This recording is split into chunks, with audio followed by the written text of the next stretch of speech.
Hey, welcome into the Hot Read podcast for Friday, May the 3rd. I'm your host, Easton Freeze, director of published content here at BroadwaySportsMedia.com. We're also brought to you by the 440 Podcast Network. You can follow me on social media at Easton Freeze. I am joined, as always, by producer JT, who you can follow on social media at JT_Runke. JT, how are you? I'm good. And we are also joined by a longtime friend of the show, James Foster of AToZFilmRoom, No Flags Film on Twitter. James, how are you, my friend? JT stole my line. I'm also good. Okay. It's good to hear that you are both good. We're great. I'll go with great. There we go. Okay. So we can both. Yeah, there we go. Perfect. Well, James, I know you. This is your first week off since at least the beginning of draft season. You've been watching birds on the back porch and enjoying the simpler things in life. So good for you. Yeah, man, I haven't opened up an all 22 MP4 file in like 2 or 3 days. Feels great. Are you somebody that doesn't know what to do with themselves as soon as the train comes to a stop, or are you happy to just put all of that behind you for a little bit?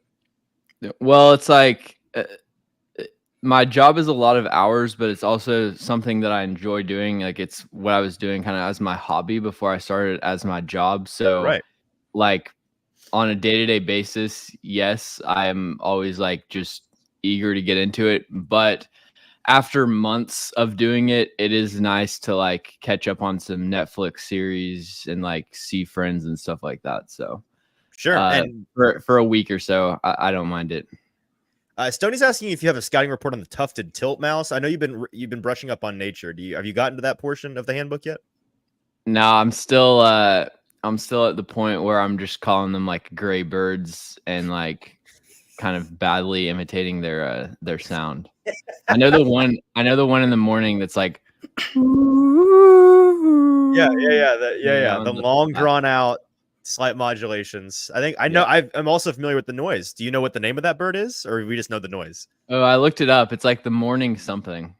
Wow, that is fantastic insight. We're not going to have you back on for our bird week later this summer because simply we need better expertise than that. But we'll have you on to do a little draft recap. We dragged you out of your week off for just a little bit on today's show. We're going to go over some things that we haven't talked about with you on the show since I think in person at the Senior Bowl in January. So it's been a while.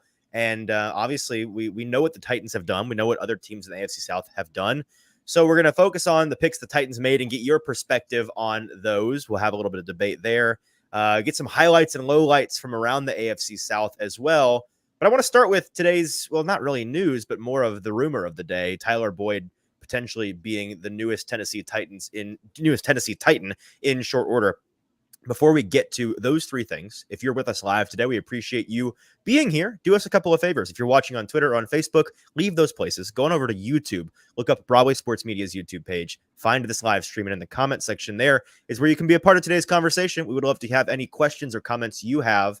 And anything you want to ask James, now is the time. So throw those in the comments over there. While you're there on YouTube, hit subscribe, hit like, all those things you can help us with the algorithm, those techie things, very helpful to us. If you can just hit those two buttons and make sure you're following on Twitter and social media and all those things. Just make sure you're doing all the things for us so that we can continue to provide entertainment and insight for you guys.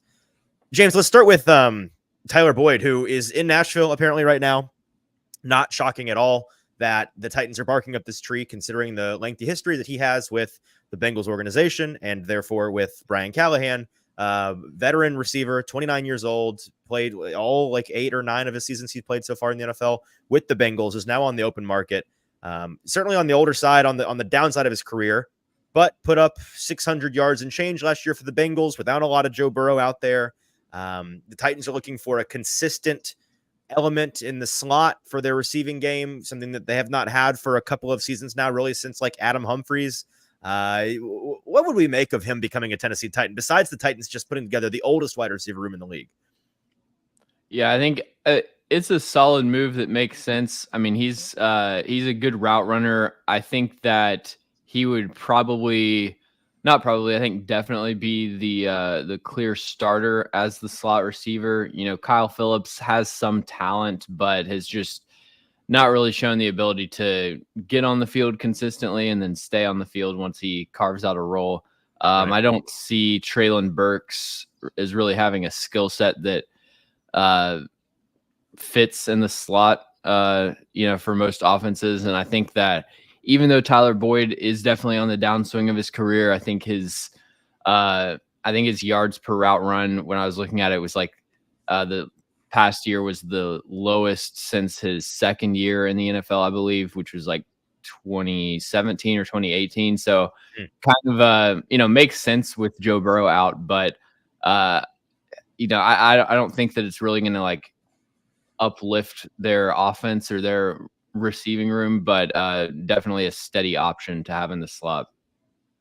Yeah, they've been talking Titans brass all all offseason long about how they're looking for that steady element in the slot. I'd imagine that's a pretty important element of the offense that Brian Callahan's wanting to implement. And so not shocked that, and there's been a lot of smoke, like Rand Carthon on the radio this morning saying that a vacation he had planned, he's having to push back this week because of other things that have come up. According to his Instagram, Tyler Boyd is in the city, and there's been reports that he's potentially signing with the Titans. So like, I'm at the point where I think that they're probably going to get a deal done. I don't know how much money I would want to spend on him or what kind of deal I would want to put forth, but it will be funny. And you'll hear a lot about how, wow, the Titans have a nursing home of a wide receiver room. The average age of their starters being north of 30 years old. People get so upset about that on social media. Like, just because they're old does not mean they're bad. I think if you watch DeAndre Hopkins last year or Calvin Ridley or Tyler Boyd last year, those three guys put up like 2,700 yards combined, and they're all pretty old by NFL standards. I think it'd be a good, I don't know, it's the kind of thing you want to surround your rookie quarterback or your young second year quarterback with to see what he has, put him in a cushy situation. And while it's not going to be a long-term fix, those three guys won't be here for too long. If it becomes those three guys, it's a good place to start with Will Levis, I think. Yeah, I mean, obviously you would rather young, good receivers, but when you don't draft well, old, good receivers are kind of your only option. So that's your second best bet. Absolutely. So let's get to drafting, and let's get to what the Titans did in this draft class. Actually, before we get to the Titans in particular, I know that you were doing your draft streams, and the draft is your Super Bowl every year. Besides Michael Penix, which maybe you saw that coming. I doubt you did.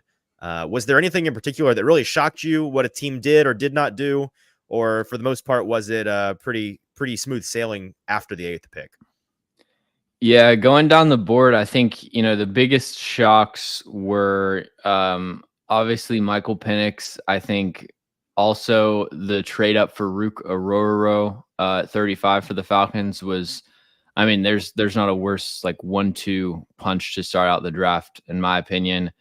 Tavondre in terms Sweat, of value or more in terms of players? Like, were you not a big fan of Rook in general, or just the idea of trading? I mean, Rook was more of like a late third type of player. Definitely not someone that I'm wanting to trade up for with like almost a first round pick.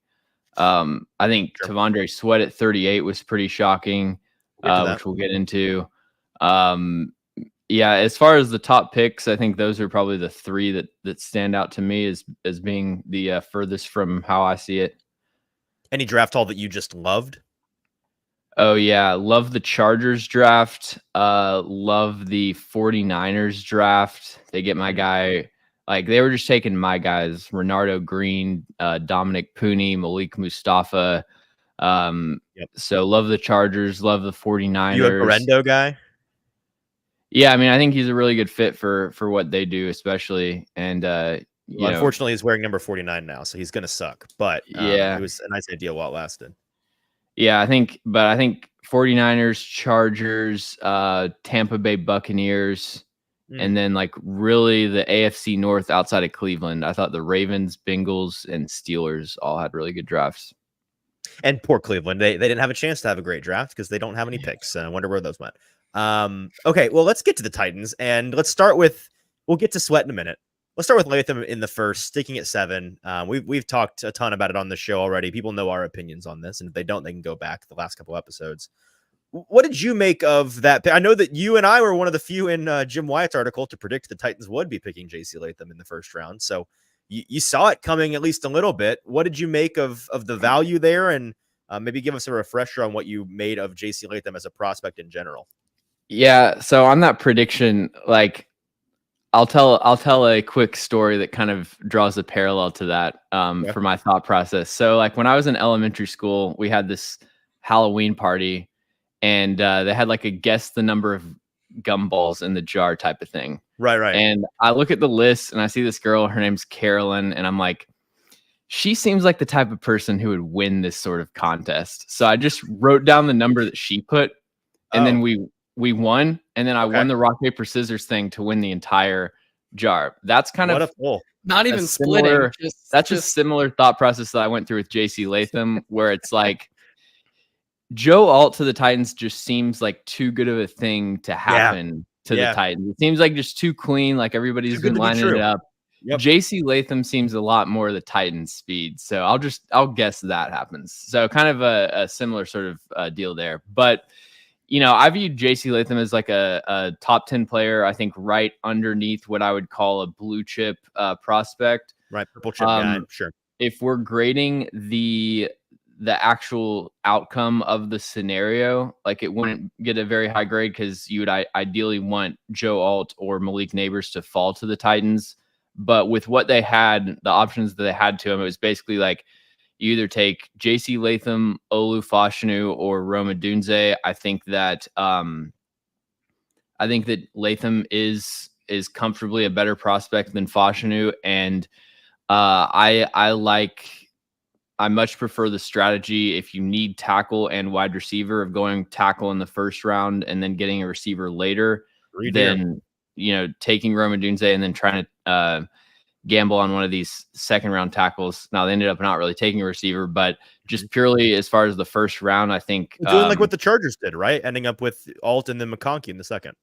Yeah, I think that's exactly what I would have done, taking JC Latham. I think just like from an anchor standpoint and just like grip strength, I don't know if I've ever evaluated a stronger offensive lineman. I think pretty clearly the strongest player in this class. And it's someone that weighs like, what is it, 342 pounds at the combine, but he doesn't look, heavy on tape. Nope. It's like a really dense build, and you can tell it's just pure strength.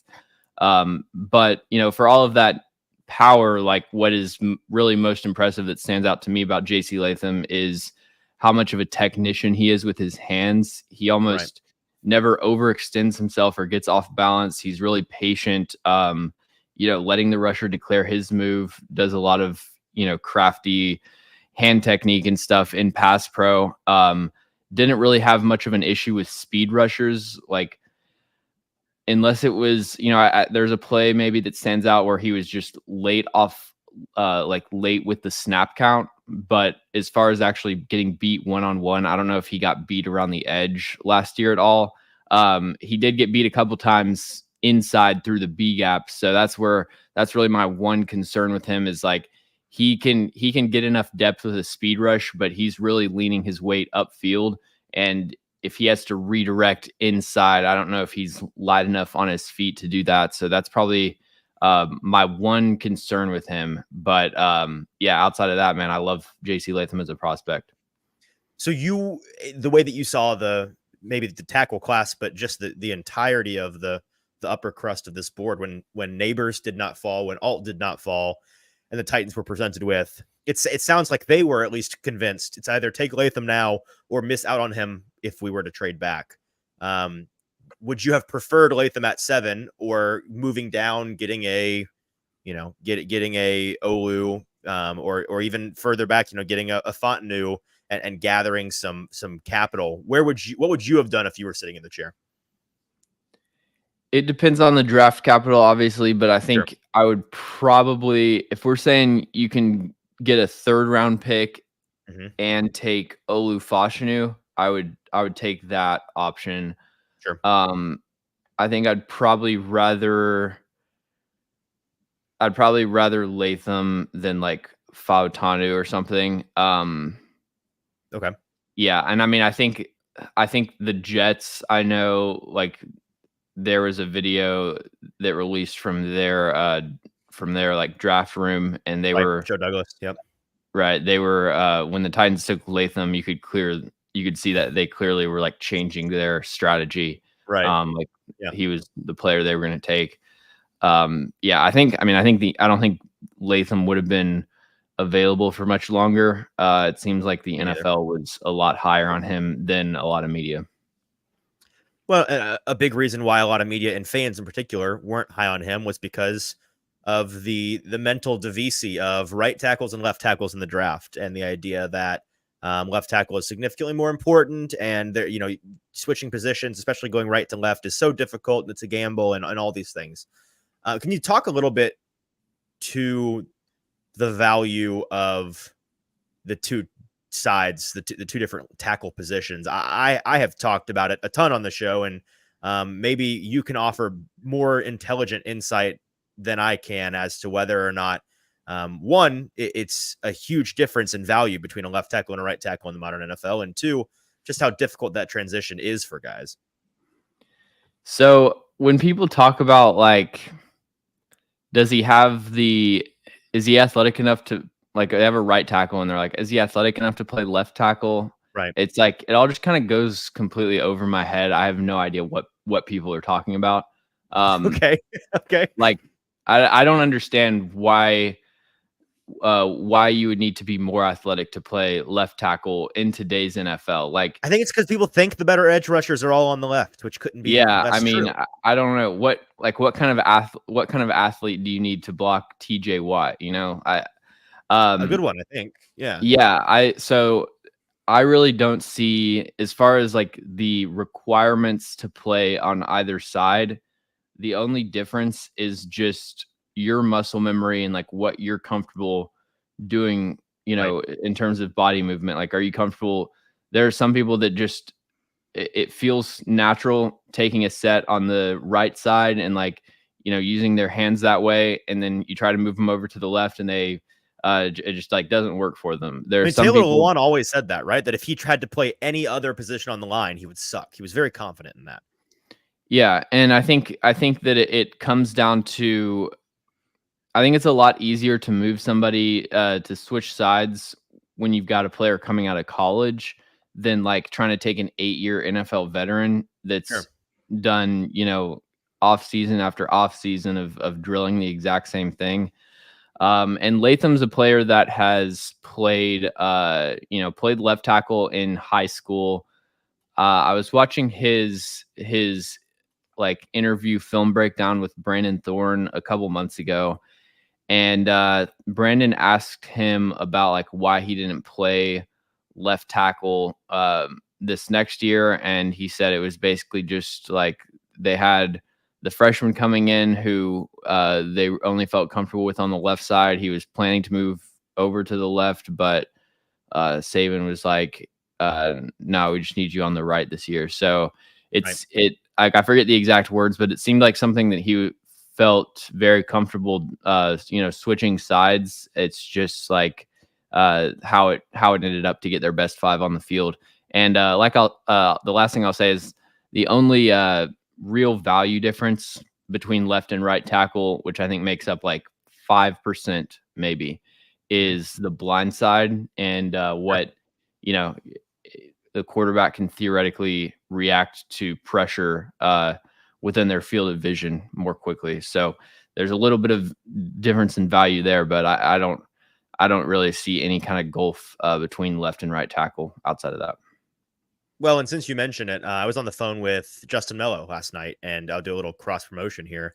I can't give away too much because it's not mine to tell, but there is an interesting answer that he got in an interview that is coming out on Broadway Sports Media next week with somebody who was in charge of these things as to why Latham never played left tackle in high school. And he was telling me about it, and it is an interesting answer. So check that out on Broadway Sports Media next week, Justin Mello's newest article.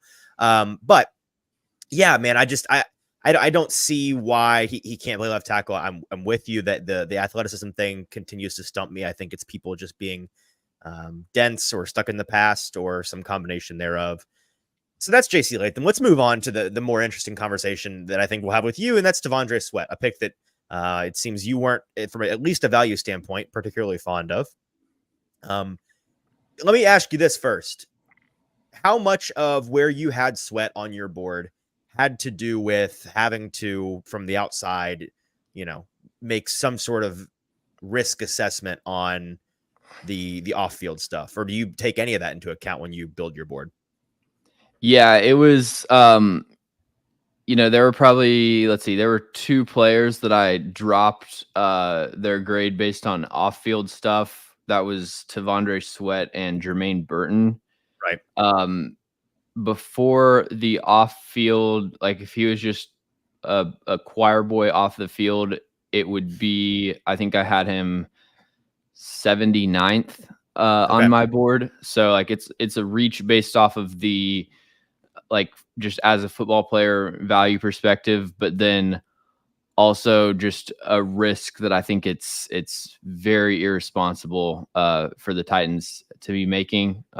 So yeah, it's the way that I think about it is like, if you've got one red flag or just, main thing that's sticking out as a negative for you, it's like you can get past that. But then once you start stacking those up, it's going to tank your grade exponentially. And that's what happened with T'Vondre Sweat.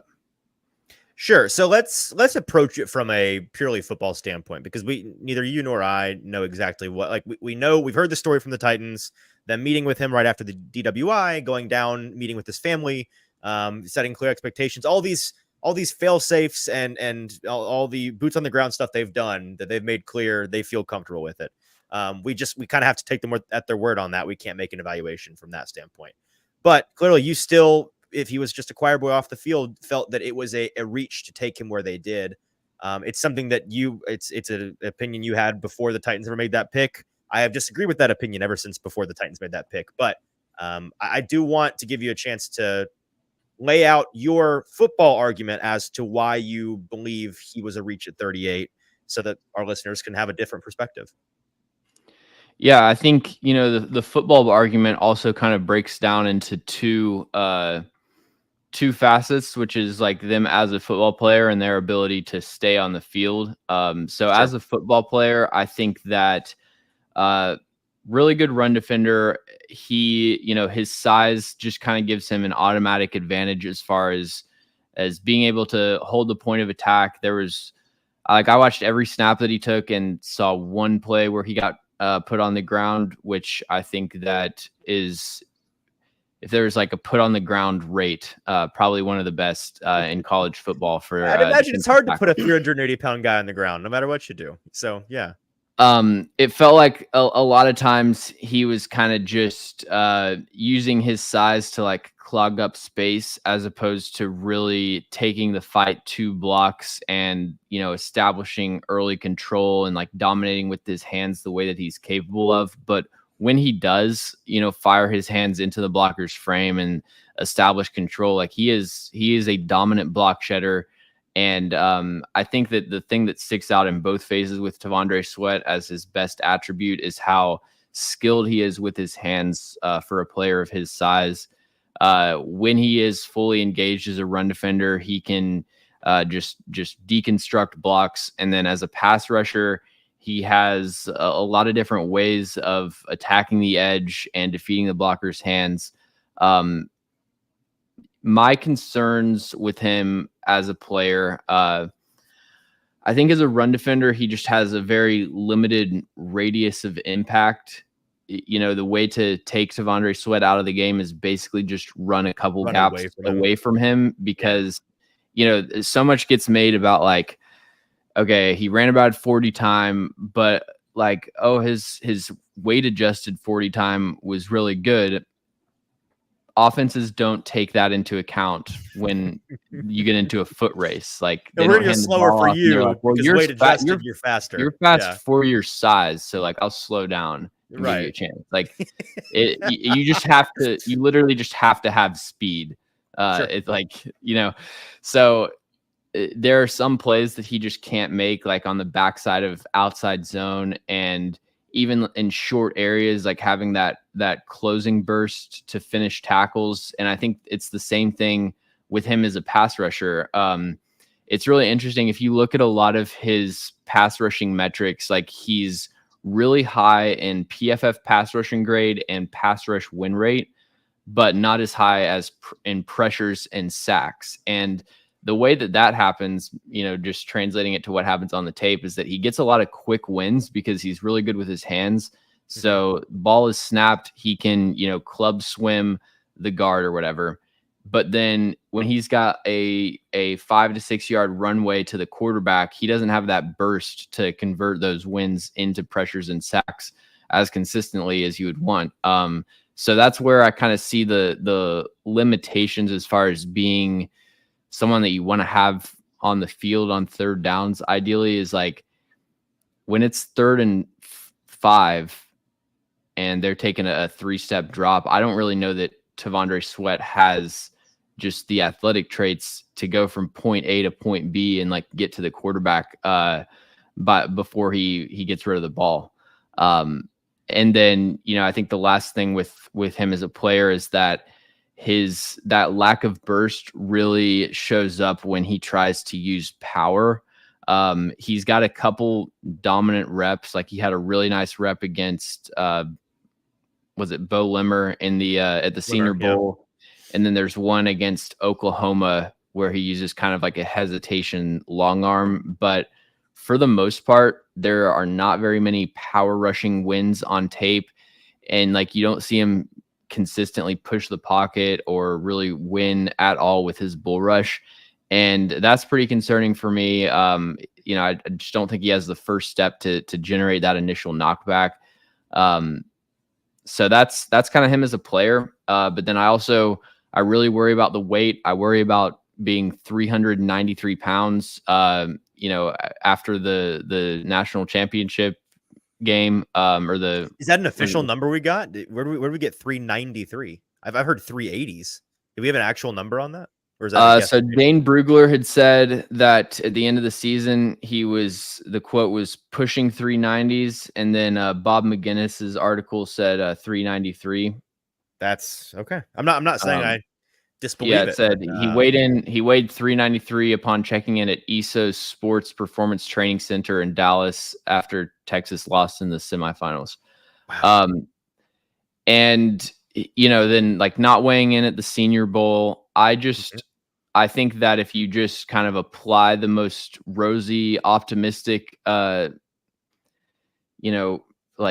best case scenario, sure, where you say, yeah, T'Vondre Sweat, now that he's in the NFL and is like now that he's accomplished his goal and is like in the NFL, now he's going to start working really hard to keep his weight down. If that happens, like, then that's great. And then it's just kind of a minor quibble with like positional value and taking a nose tackle in the top 50, but still a good player.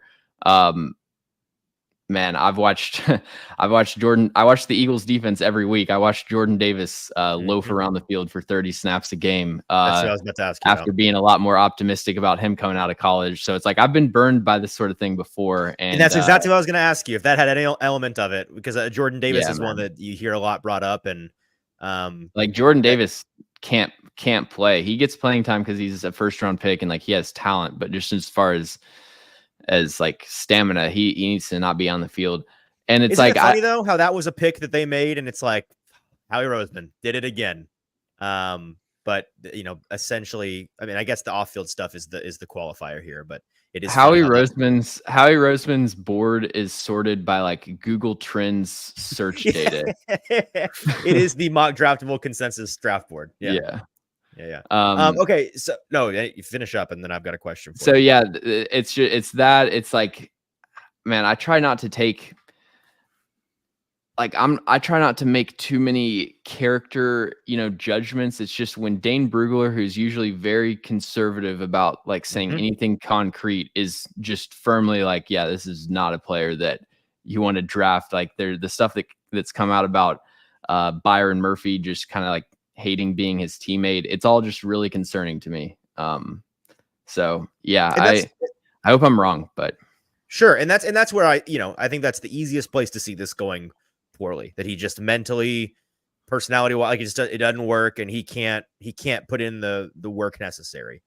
But again, we have to take the Titans we're going to be able to crush them if they are wrong. But for now, we have to take their word that they are confident that they can get the best out of him. I do love that you made that entire argument, an informed and intelligent one, without once mentioning the very silly snap count argument, which doesn't really. Yeah, I mean, snap counts for DTs is just in college is like rarely. I mean, if somebody plays a bunch of snaps, then that's obviously a good thing. But right, their defenses like Texas, Michigan, they've got platoons, like they're just rotating guys in and out. So yeah. And so I'm glad that we've had this opportunity to hear the intelligent opposite side of the argument. Let me ask you a couple of things about if you're looking at it from a rosier perspective, and I think I saw a couple of people mention this. Kenneth right here in the comments saying does James think Sweat's ability to create gaps in the line will make Denard Wilson's blitz packages easier to deploy? A big part of my optimism with him being on the team, it has to do with the existence of Jeffrey Simmons and the existence of the other players on the defensive line. Like, I guess it is kind of cheating to grade a pick based on the projected force multiplication that they'll be. But I see him as a tier Tart replacement who is bigger and stronger, has better hand usage, and is a more of a plus as a rusher. Like that's what I think that he is going to be. And if that's what he is, I do think that's a really ideal match with a guy like Jeffrey Simmons. Do you disagree? I think that probably when it comes to how it affects the rest of Tennessee's defense, the first place that my mind went to is that these linebackers are going to have to, assuming the rosier outcome with T'Vondre Sweat, these linebackers are going to have to think a lot less, and we're going to get probably, potentially some better linebacker play. Like if you can get really dominant, gap control from your nose tackle and just occupy blocks. That's, every double team that T'Vondre Sweat gets, that's one less blocker that's climbing to the second level, to try to, block Kenneth Murray or Cedric Gray. And so just let them play fast, get into the backfield. Really, you saw last year, I think, when the Titans' defensive front was healthy, the linebackers played pretty well. But when they had Jeffrey Simmons and one of the backups in, and you were getting a lot of free blockers to the second level, you really saw the limitations of Azeez Al-Shaair and Jack Gibbons. So that's the first place that my mind goes, is how it affects the linebacker play.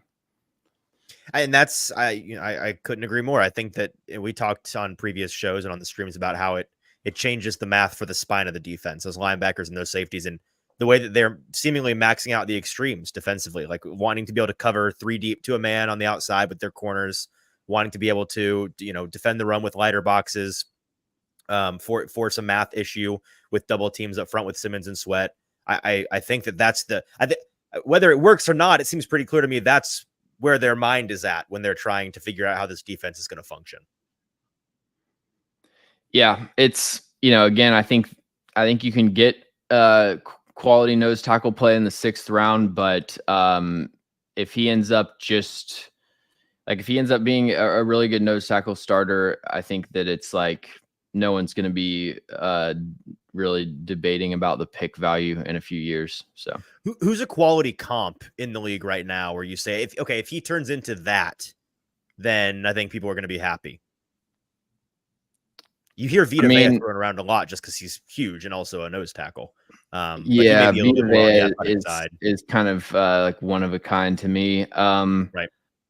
My comp for him was Eddie Goldman, who's not in the league anymore. I'd be lying if I said I knew who that was. Yeah, he played for the Bears for a while. Guys like Tim Settle, maybe, or it's hard to really do comps with T'Vondre Sweat because there's no one that's his size, Right. So it's like fair enough. A bigger version of so-and-so. Okay, well, let's talk about some of these other guys they drafted.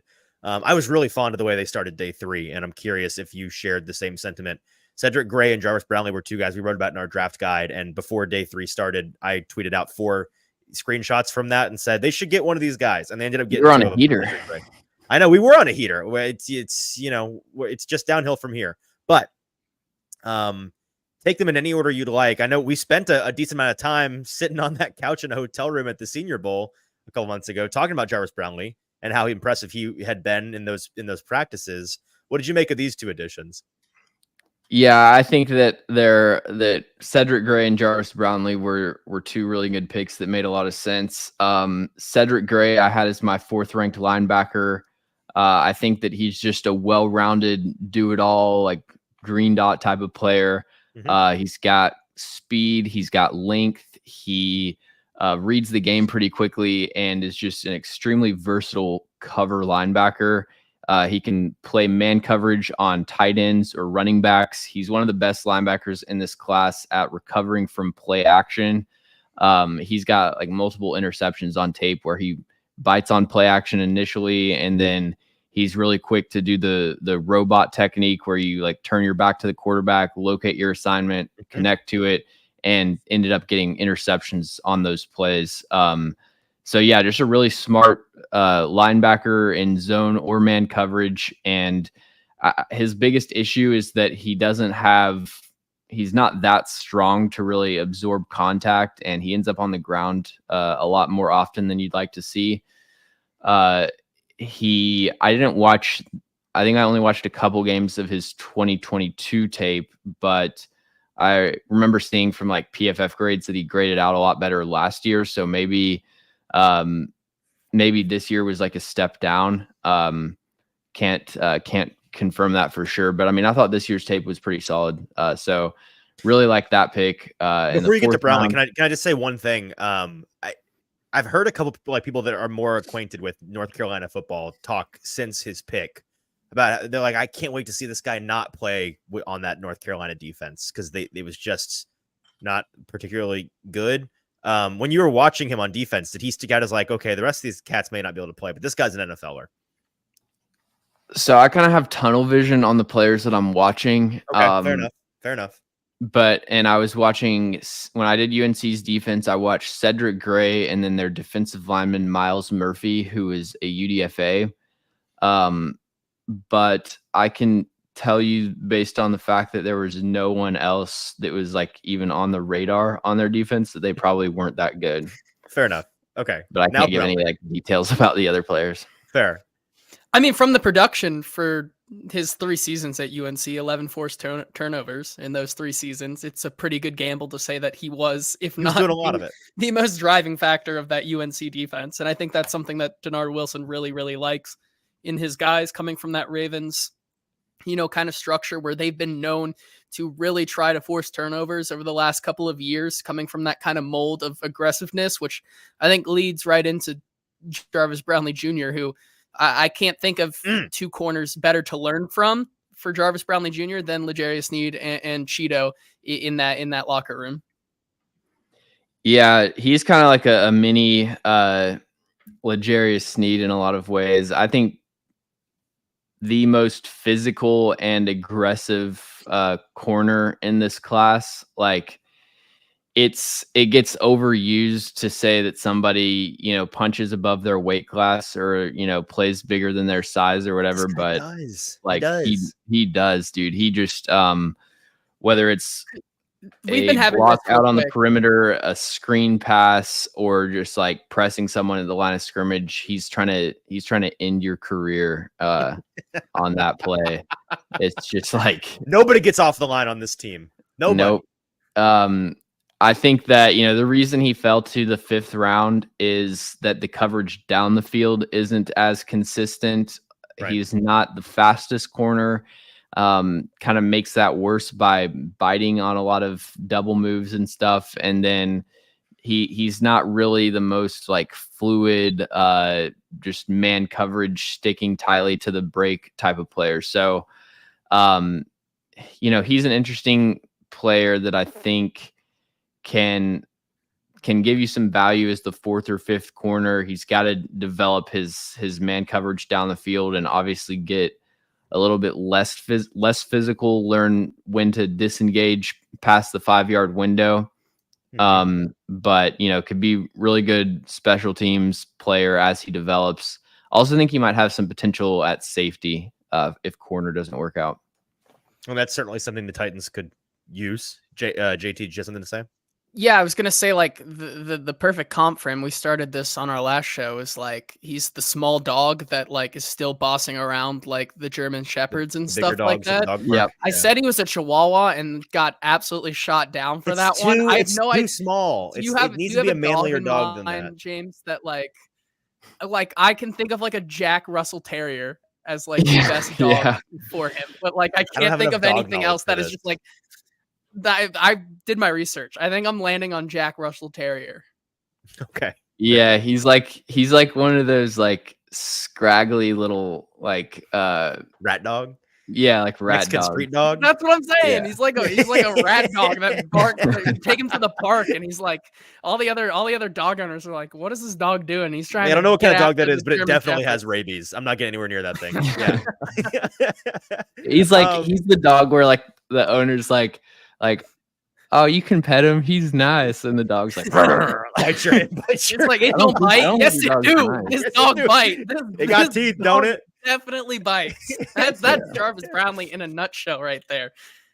Kenneth asked a good question that transitions into what I wanted to ask you about with him. And he says the first 3 picks the Titans made felt like needs. Jarvis Brownlee felt like the first more of a luxury pick. Is that what you would have done?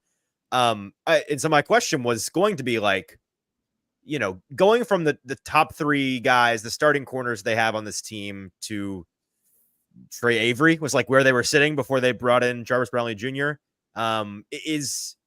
Was corner like on your radar as a thing that they should have done when they did it in the draft? And do you think he bridges that gap where when one of those guys inevitably goes down, hey, we've got somebody that we can, you know, rely on with some kind of faith to roll out there? I think he's definitely an upgrade, to Trey Avery at cornerback 4, especially in goal line situations. Like a goal line fade against Trey Avery was just automatic. And I think that Jarvis Brownlee, that's probably one of the areas that he'll have the most success in. I feel like honestly, once you get to the 5th round, special teams just becomes a huge part of it.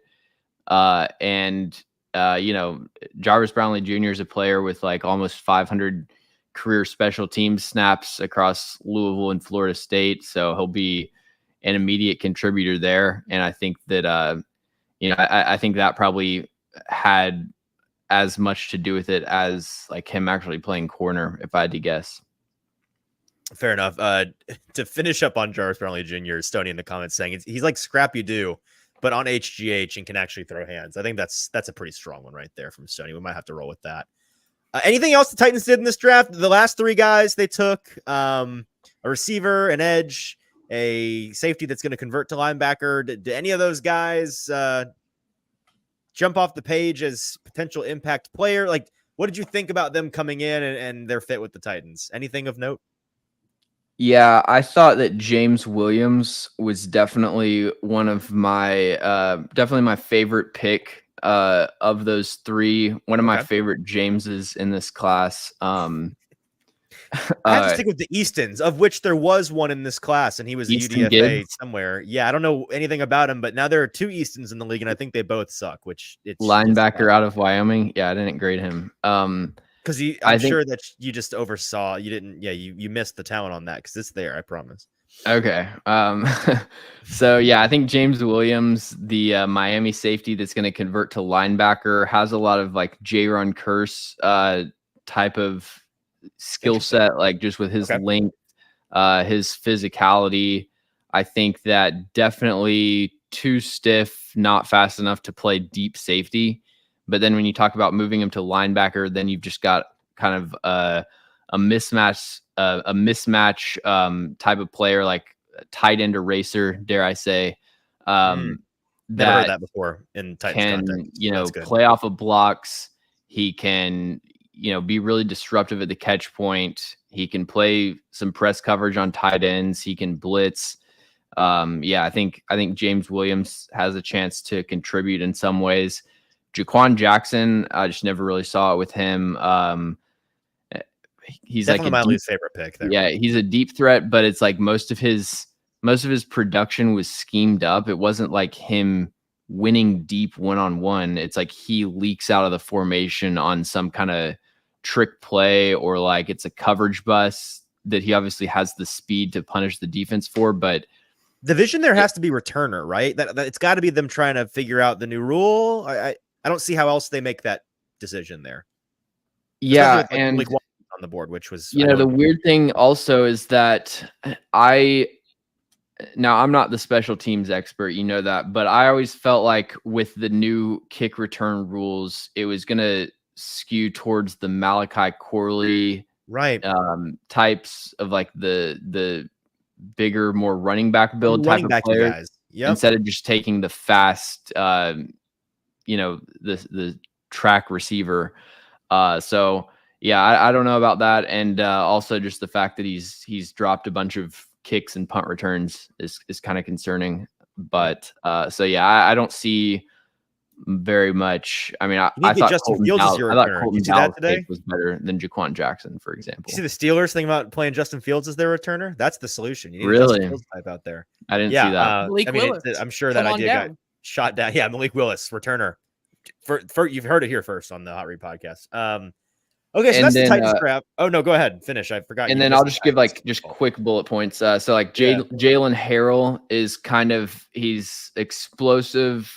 He does like a spin move. Edge rusher out of Michigan. He'll use like a spin move, which is pretty nice. Gets moved back in the run game, and I think needs to add some weight. But for a 7th round pick, he's fine. Probably not going to contribute much. The one UDFA that I did really like, though, was Dylan Johnson, the running back out of Washington. You think Chestnut's on notice? What's that? Is Julius Chestnut on notice? Oh, yeah. Is Hassan Haskins on notice? I think it's the bigger question. I don't think Hassan Haskins is in the chair to be on notice. I think he might be doing the notice thing. Dylan Johnson is not a great athlete, but just a really solid running back across the board. He's a good pass blocker. He's had 77 targets in the past 2 seasons and just 1 drop. Nice jump cut, stiff arm. He's really light on his feet to avoid traffic in the backfield. I think he's a really solid running back. That's just he's not an elite athlete, game-breaking, big play. Why is he a UDFA? What's the downside? But really solid player. And he's at this point, he would be my hot take to make the roster as RB3. Okay, and this is such a stony question, but I'll throw it out there anyways. Do you have who even is this? Isaiah Oten? Is that Isaiah Aiton? Is that a UDFA? I didn't have him on my. I don't know either. I don't know, man. Sorry, Stony, you're not getting it here. Okay, before we let you go, I want to just get some highlights and lowlights from the rest of the AFC South. Based on my, the way that I viewed these players coming in, and it's a tough look when you cover one team. You're like, the rest of the teams in the division suck, but I genuinely just didn't love any of these other drafts. We can start with the Texans here and made 4 picks in the first 4 rounds. Fine players. Kamari Lassiter in the second. I'm not crazy about that value. I liked him a lot before the testing. The speed, the outside ability, I don't know about that. Blake Fisher, fine in the second round at 59, but I liked some of the other tackle prospects on the board more than him. Kalen Bullock, also fine. I guess it's less of a bad draft for the Texans than just a boring one for me. Cade Stover, I know you're reuniting him with the quarterback Stroud. there, but with Stroud, but I don't know if I loved him as a prospect as a 4th rounder. What do you think of their draft as a whole? Yeah, I think I gave I'm a very tough grader, just so you know, but I gave the Colts a B, I gave the Texans and Titans a C, and then I gave the Jags a C-. Okay. So yeah, I think the Texans were just kind of appropriate value for the first 2 picks. I had Lassiter at 42. I had Blake Fisher at 63. So I'm good with both of those picks.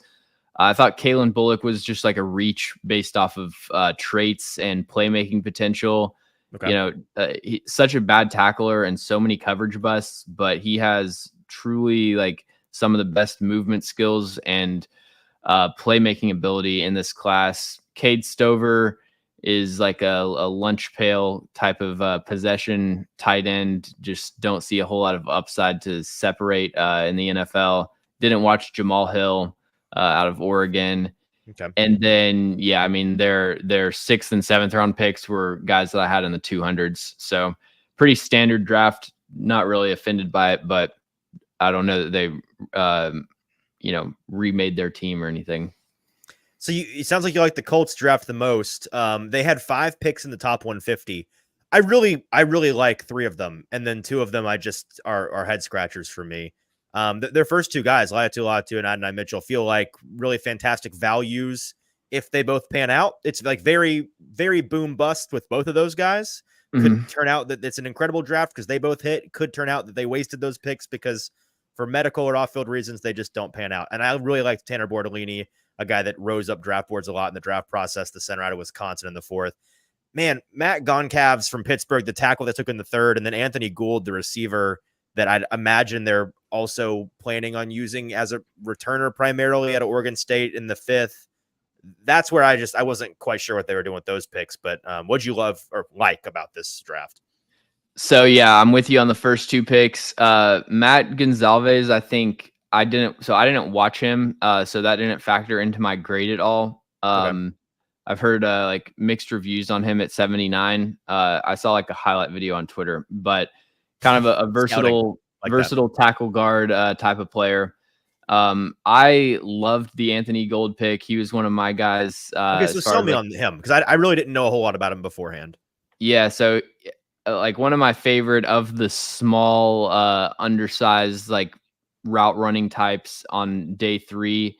He's fast. He's explosive. He's one of the best receivers in this class, pound for pound at beating press coverage. Wow. Now you worry at 5'8", 172 pounds. If that's, going to be as effective against Pat Surtain, Sauce Gardner, but he played on the outside at Oregon State and, could have some inside outside versatility. I think that, really good ball tracking skills over the shoulder, not going to be a jump ball winner in contested catch situations, but, not a lot of drops, reliable catching, open targets, and then gives you the kick and punt return value there. So I had a late 4th round grade on him. Think that was pretty good value for Anthony Gould. And then like Jalen Carlisle, Jalen Simpson are just 2 really interesting safety prospects that might not end up playing safety. I think Carlisle is probably going to be a linebacker. Jalen Simpson played corner before converting to safety. Really good ball skills, but might be too small to hang at safety. And then didn't watch their last 2 picks, Micah Abraham and Jonah Lealu. Sure. Yeah.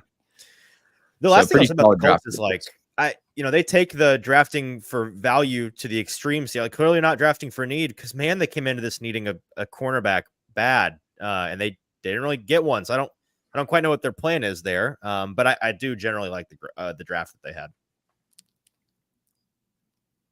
And then the Jags. Yeah, the Jags. Let's do the Jags. I was leaving room there in case anybody had any my bad. No, you're good. Clearly, I was fine with all of it. I love Latu. Like I think if he can just stay healthy. Once again, I would love to turn injuries off because then it wouldn't matter, and I think he would be the best defensive prospect in this class with a bullet.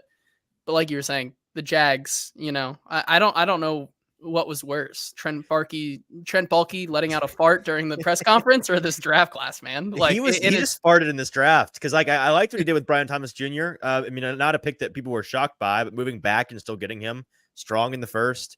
Apparently they just attended the LSU Pro Day and then just kind of wrapped up their draft season because then they drafted 2 defensive linemen from LSU. By my estimation, the 2 like that were worse than the one they didn't draft. Like there were 3 of them in this class. I liked the one they didn't draft more than the other 2 personally. Jerrion Jones, Florida State cornerback, Javon Foster, Missouri tackle. I kind of hated their draft after their 1st round pick, to be honest with you. Yeah, Mason Smith is just a dart throw lottery ticket. Like he's had some flashes early in his career, but it has really struggled to put it together with all the injuries. Not a good run defender at this point. Doesn't have anything outside of the club swim as a pass rusher. So, yeah, I see the upside with him, but he needs a lot of development. Jerrion Jones, I thought was I had almost 100 spots lower than where they took him. I thought he was like a mid day 3 type of player, really fast and explosive, but not very sticky in man coverage and just doesn't have that anticipation for when receivers are going to break their routes. He's just struggles to keep up with guys on the horizontal plane.